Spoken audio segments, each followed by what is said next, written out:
Welcome everyone to my YouTube channel. My name is Bessie Williams, and will I say your host, your guest, and I don't know. The rest I'll give it to my viewers. Okay, of course I am the host and the guest.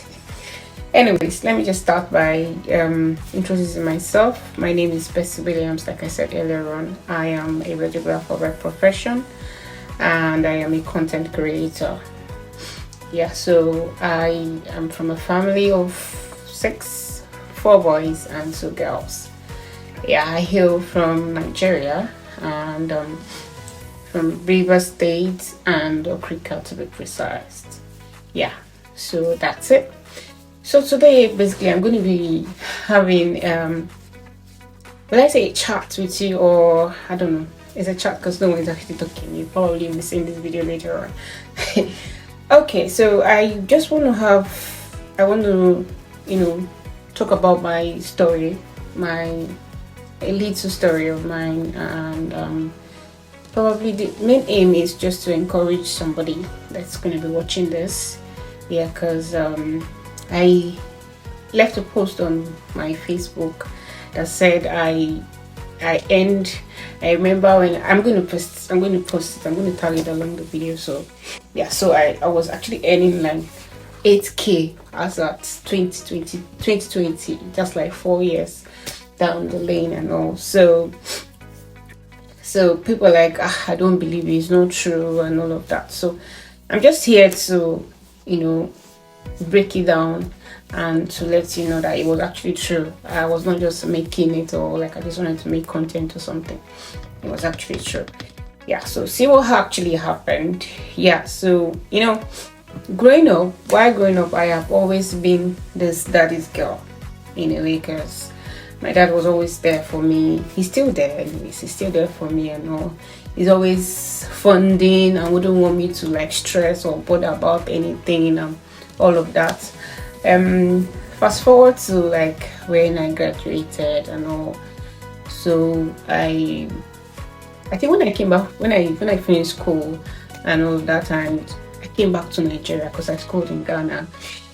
When I came down to Nigeria, I was hoping and waiting to like do my internship, and that took a while because of the strike. That was UPTH in Port Harcourt. I was supposed to do my internship there.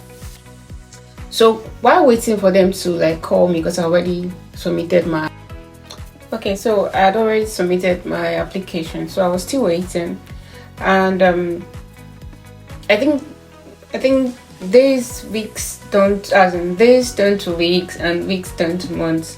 So I think it took like about 3 months, they were about or more. They were not calling. And then later on, they called, and then I started my internship. Yeah. So I noticed that period that even whilst I was at home, and then I'll be like, Daddy, I need this, I need something.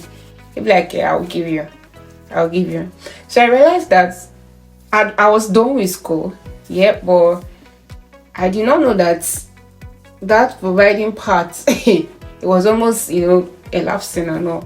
So I didn't know. I thought it was business as usual, So, and I noticed that my dad was actually delaying and all of that. And sometimes I'll go be like, oh, he'll give me. Sometimes he gives and all. You say, So then I realized that the whole game has changed. So to cut the long story short, I started my internship in UPTH, and that was far back 2014. Yeah, I started in 2014. I did my internship. Wonderful, and I was being paid. That was 2014. Yeah, so I was being paid. I graduated in 2013 in November, and it took a while before I started my internship in I think I started in June, thereabouts, in UPTH. You can remember, you can look at the months that passed. So that period I was a bit broke.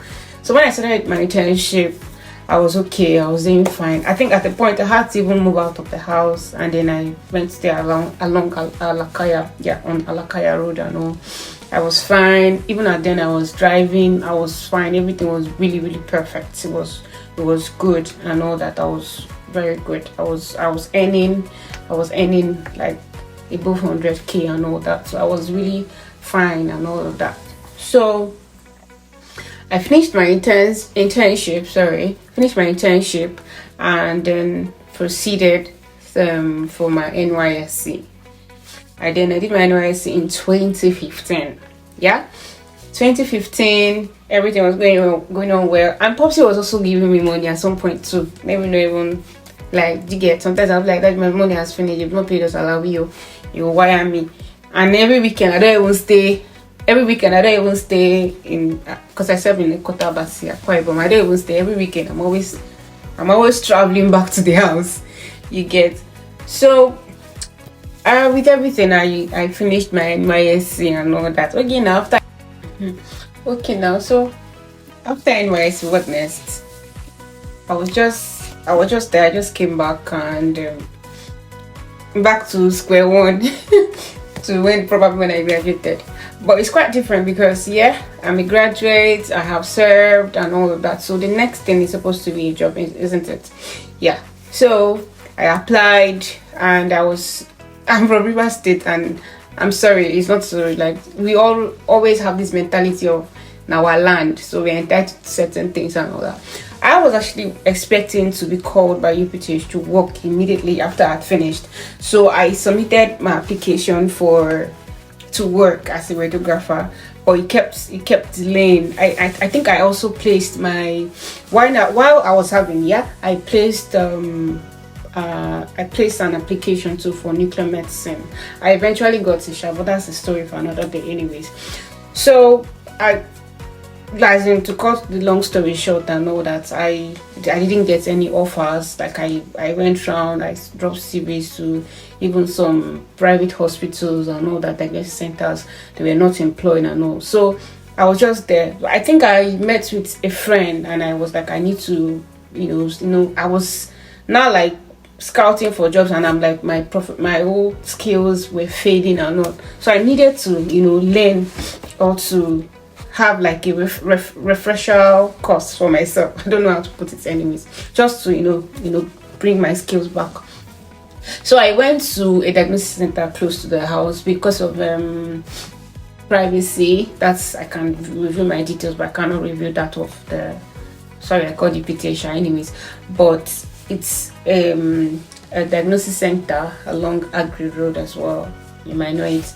So I went there and then I started, trying to learn, my skills again, try to build up my skills and all of that.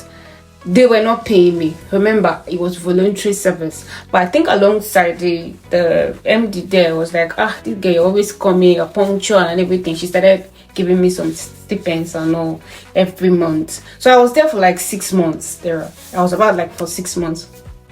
Came the bomb. 6 months, so, and I was even thinking that okay, I'm now fine, I should be able to go and do something with the skills I've learned and all. I even had an offer to like go and cover a center like that. Brothers and sisters, they will keep. And I had a friend that introduced that said, there's a company that is employing an NGO clinical that is employing. You are going to travel around the country. You're just going to, you know how to talk. It's just that's what you'll be doing and all. So hearing that, I was like, well, that's nice. So because one here like this, they're not. It's like I'm not a staff yet. Like I'm not a full staff. I'm just a voluntary worker or a volunteer. I will even call it a volunteer or whatever, whatever would you call it, sha. So I was like, okay, it's fine. I think I can also give it a shot and all. So I went. I dressed really good with my suit and all. Like I see, I was even going for another job. My dear, I did not know that it was all these 419s and all that. So, and I think that year, if you can remember, I made a video on my Facebook as well. I made a post, not a video. I made a post. It was a lot of saga that year, anyways. So everything, and when I realized everything, I lost money I saved up from my NYSC, money I saved up from my internship, and all that. I use it as a business, like it's one business like that. Is it for even forgotten? God, I can't even believe. Is it new life? Something like new life, yeah. You see us shouting. And then if you can remember, if you see people shouting, I won't lie what you wrote. Hi God, don't suffer for this life. Shouting at my life, I'm awake. Ha, now we. If you feel remember, na me. I probably might have stopped you on the road, maybe along Choba, what they call it, Woji Road, tell you about this business. Forgive me, I did not know.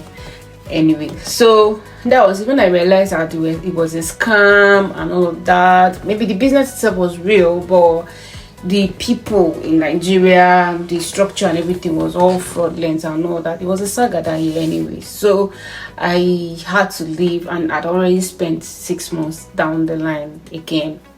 That's like a year down the line. I was just there like, God, what will I do? I was broke, back to square one again. I was broke, malnourished. I was eating, but because of what they call it, I was like, oh, don't worry, and they'll be motivating you. Don't worry, keep doing it. You see, keep doing it. Results will show you're alive. You're getting there. Mauritius. I think they should promise us Mauritius that year. They'll promise us Mauritius. You take your family member. God. Okay. So I said, no, that one, I want that dream. I must achieve it. I know I'll be trekking. I'll trek from what they call it. I'll trek from we were staying in town in Bundu then. I'll trek from Bundu down to Agri Road if I enter a vehicle going to Choba I think I've forgotten the route right now. Forgive me. Yeah, so to not Choba, sorry, to Woji. So that's when I'm even working, I'll be losing weight. I will not even eat. Sometimes I'll leave early. Okay, so I think so moving forward, I think I was still in the business, yeah. I was still contemplating on when to leave, and that was when I met my ex-husband. And that time I was also trying to convince him to join the business. Funny enough, that's how I got back to him. I started talking to him because I know we used to be. That one's it's a story for another day. We're not going to talk about that one. Anyways, so when I met him, he was like he doesn't want me to go back there. I know, like, I should stop it. In my mind, I want to stop it because I've seen the whole signs and everything, and I made a saga. We had police case and all of that. So moving forward, I got married. I think I got married that same year. That was 2016. I got married that year, 2016. Moving forward, immediately I got married. I got pregnant, and then will I say pregnancy was a limitation? No, it wasn't. I think I had a word with him that my ex-husband then, like, I wanted to go. He was like, no. His reason was like, maybe it's because of graduation. I was like, no, I don't have to get there. But he was like, no, he doesn't want me to stress it. I should just stay at home. So I was at home. Hey God, I was at home for 1 full year again, doing nothing.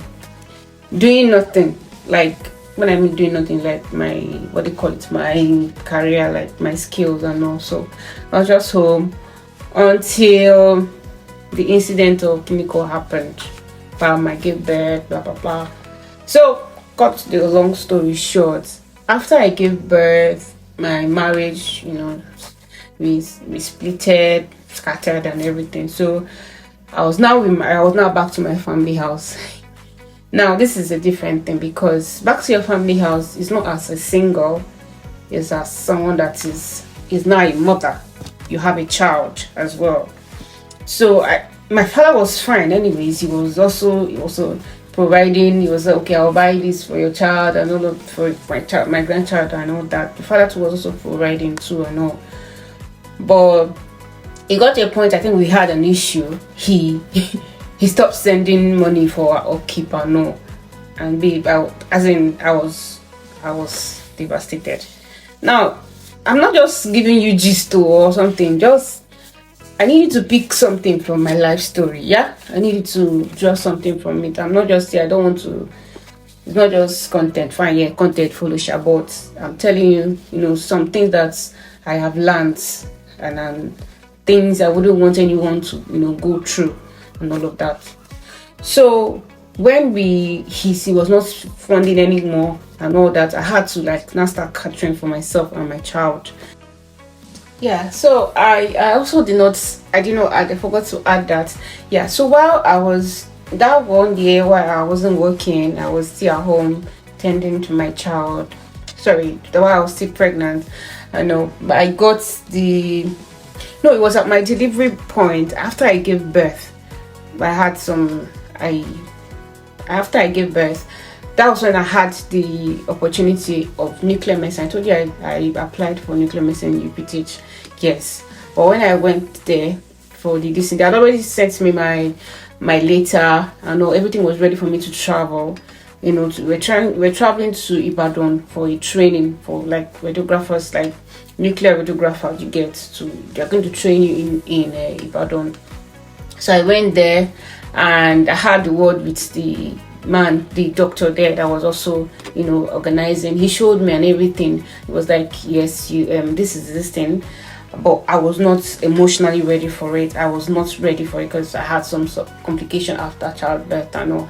So he was like, you're not ready for it and we wouldn't want you to go and all. He showed me another girl that was there that was going to like I saw my I saw my letter. He was like, yeah, but he just wants to so that he like officially like get my consent so the girl will go in my place to get. So that was how I lost that opportunity, until when the whole marriage and everything splitted and everything. So back to what I was saying before. So I had to, fund, cater for myself and all of that. So it was now I think it was now 20, was it? I think the marriage split in 2019, and then 2020, I was devastated. I was like, God, what will I do? I had to start a new life all over again. I was starting my life from fresh again.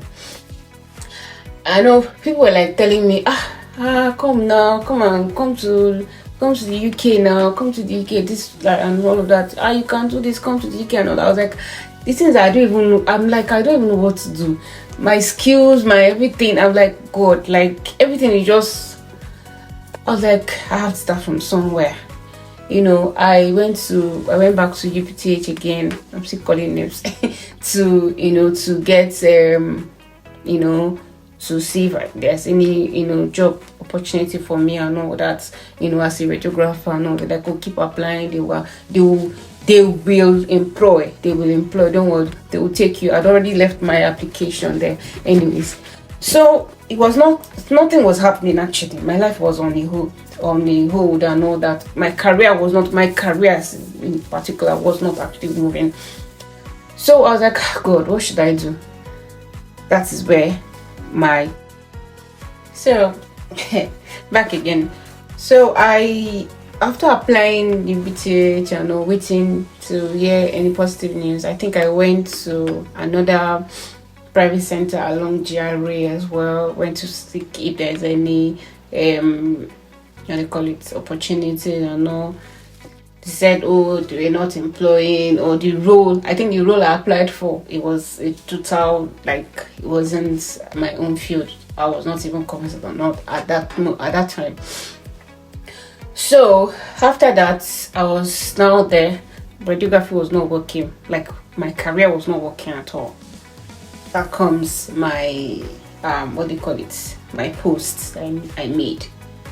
I now went to a photo studio along that Romola side, and I got there to be a receptionist.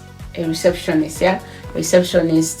when I went there, that's what they told me the startup point was 8,000 naira.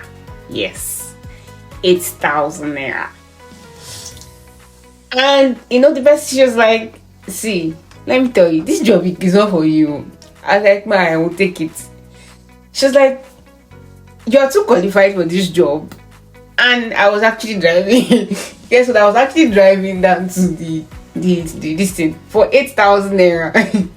I said no. I said, don't worry, I want the job.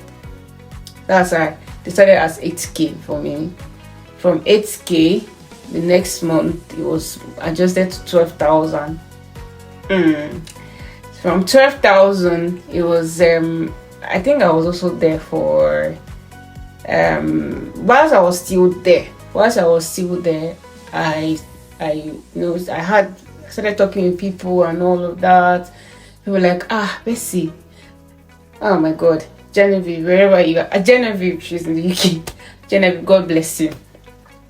Genevieve was like the person God brought to my life that, that turned my life around, like that changed my career and everything. Funny enough, Genevieve she was my junior in school in Ghana as well. Genevieve was like, she's working in the center and all that, but she's traveling, but do I mind coming to cover her and all of that? So I was like, oh, fine, that's a good one. I started going. So I was shuttling between my receptionist job as 12k then, 12k then, and then shuttling between that one, covering my friend. Whenever she's not around, I'll go there and work for a week, and then they will pay me as a radiographer anyways.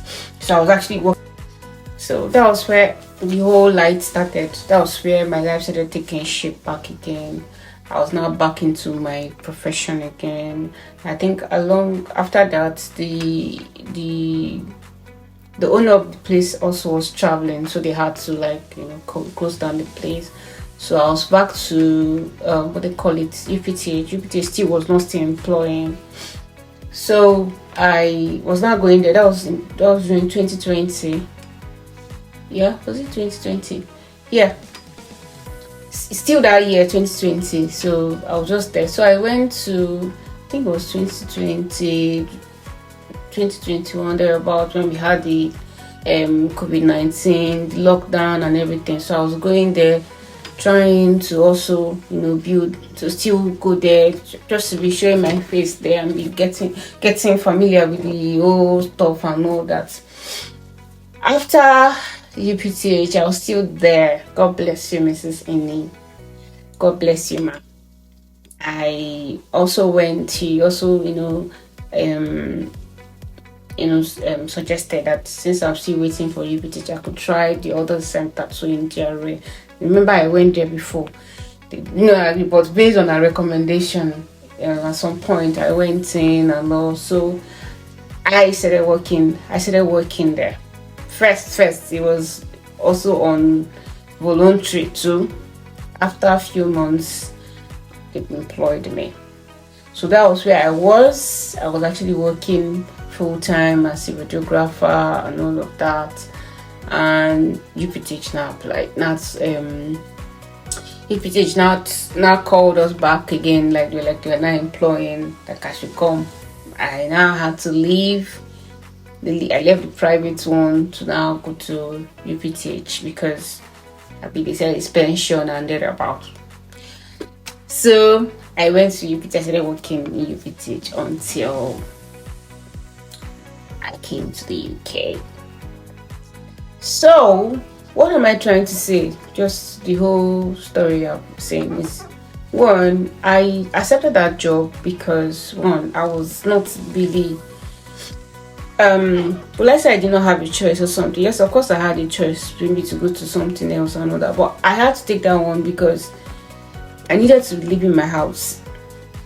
I just finished from a marriage. I was already heartbroken. I was devastated and all that.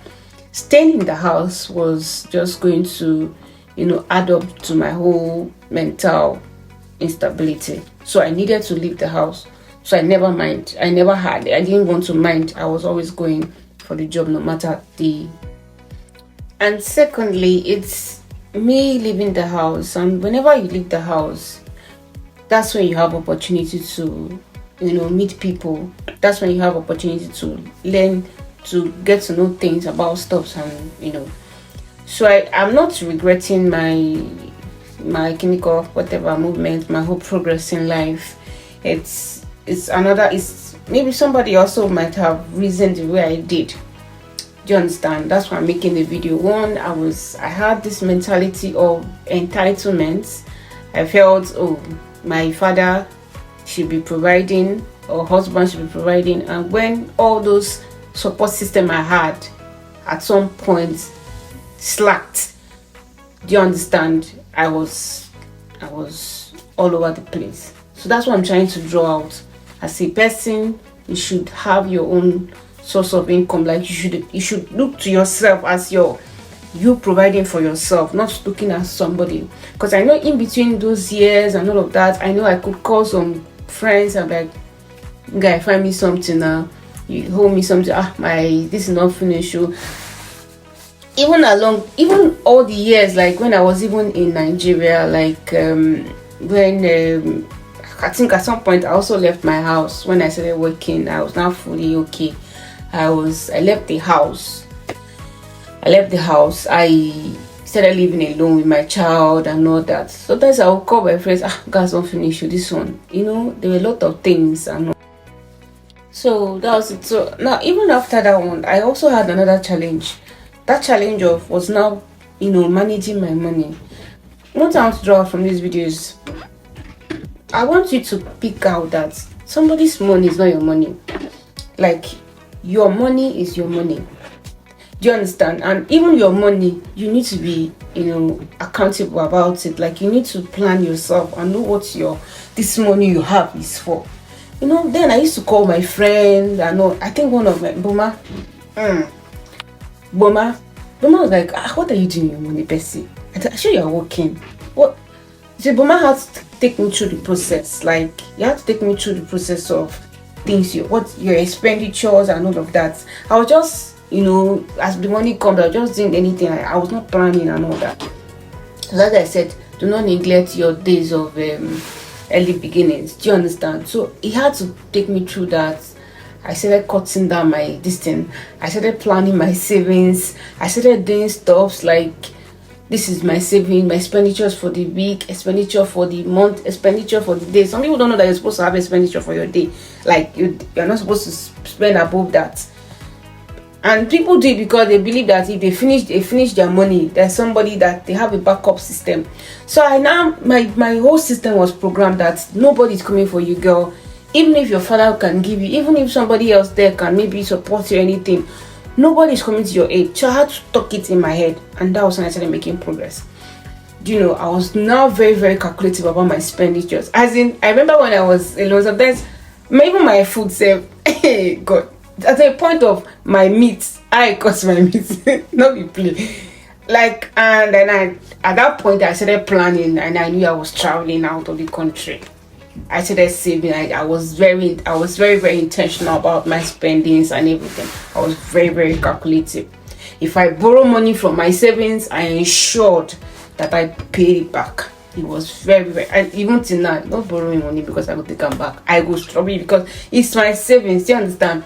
So it's always like that. Do you understand? So I'm trying to bring to your mind that plan yourself. Other people's money is not your money. And secondly, if you're not doing anything, don't stay at home. No matter how little the job is, no matter how small it is, go out. In that place, that's what my mom always says, in that place, do you understand? You can find your helper. In that place, you can find something that will you're not going to remain there forever.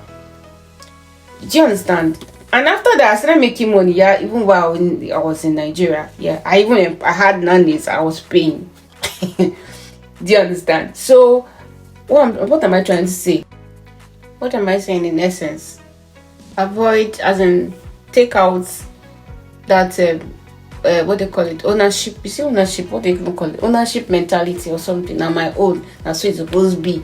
This person on my own. So sometimes there's some, like, you see some children be like, my father is supposed to do this, why is not? Or you see some brother saying, my brother, my senior brother, this person, or anybody. You are depending on other people. Leave that ownership mentality and move on. By the time you erase that out of your mind, your mind will be open to other ways of you making things better for yourself. So I had to, overcome that mentality I had. I had to overcome it. I had to live above it, and then it helped me. So I'm just drawing from you, and don't give up. Don't give up. Keep pushing. The fact that I'm in the UK does not mean that I don't blow. No, I'm not just using it to spite anybody. People go say, people don't make an office say, other people need to try. I know some people they try, but it's just a word of encouragement. You understand? Please try and pick the good thing out of the video and learn from.